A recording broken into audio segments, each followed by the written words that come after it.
Jacqueline Fernandez, Nora Fatehi और निकी तंबोली।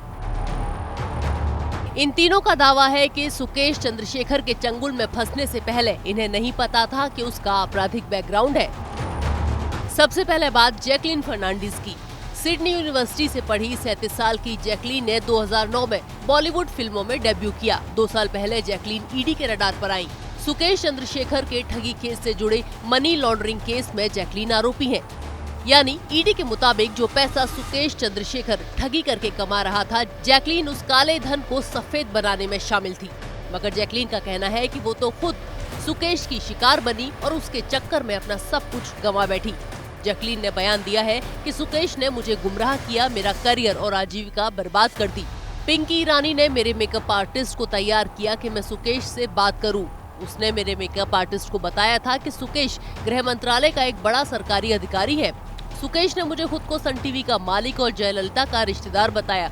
सुकेश ने मुझसे कहा कि वो मेरा बड़ा फैन है और उनके साउथ के लिए कुछ प्रोजेक्ट्स हैं जिनमें मुझे काम करना चाहिए। उसने मुझसे कहा कि उसकी कोल माइनिंग की फैक्ट्रियां हैं। जैकलीन ने बताया है कि हम दिन में 2-3 बार कॉल और वीडियो कॉल किया करते थे। उसने कभी नहीं कहा कि वो जेल से कॉल कर रहा है।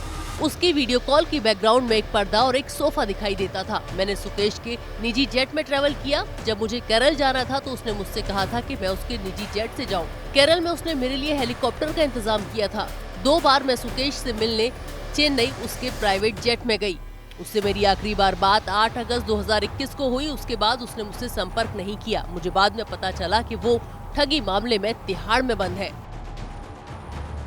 जैकलीन ने अपने बयान में कहा है कि सुकेश और पिंकी ईरानी की मंशा उसे धोखा देने की थी। जैकलीन ने कहा है कि सुकेश ने उसे मूर्ख बनाया। जैकलीन के मुताबिक सुकेश का आपराधिक बैकग्राउंड जानने के बाद ही उसे सुकेश चंद्रशेखर असली नाम पता चला। इससे पहले उसे सुकेश का नाम शेखर पता था। जैकलीन की माने तो इसके बाद उसने सुकेश से दूरी बनाई।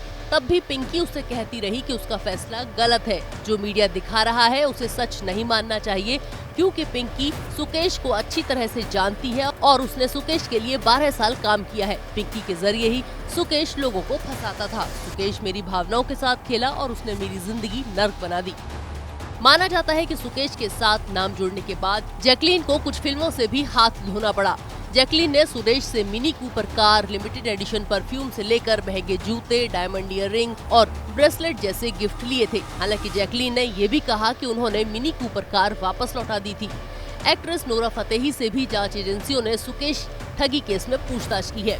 नोरा ने अपने बयान में कहा है कि वो सुकेश से कभी नहीं मिली। पिंकी ईरानी ने उससे कहा था अगर वो सुकेश की गर्लफ्रेंड बनने को तैयार हो जाए तो वो नोरा को एक बड़ा घर और लग्जरी लाइफ देगा। ईरानी ने नोरा को कहा था कि जैकलीन सुरेश की गर्लफ्रेंड बनना चाहती है। बहुत सारी हीरोइनें हैं जो सुकेश की जिंदगी में आने के लिए कुछ भी करने को तैयार है, पर वो नोरा को चाहता है।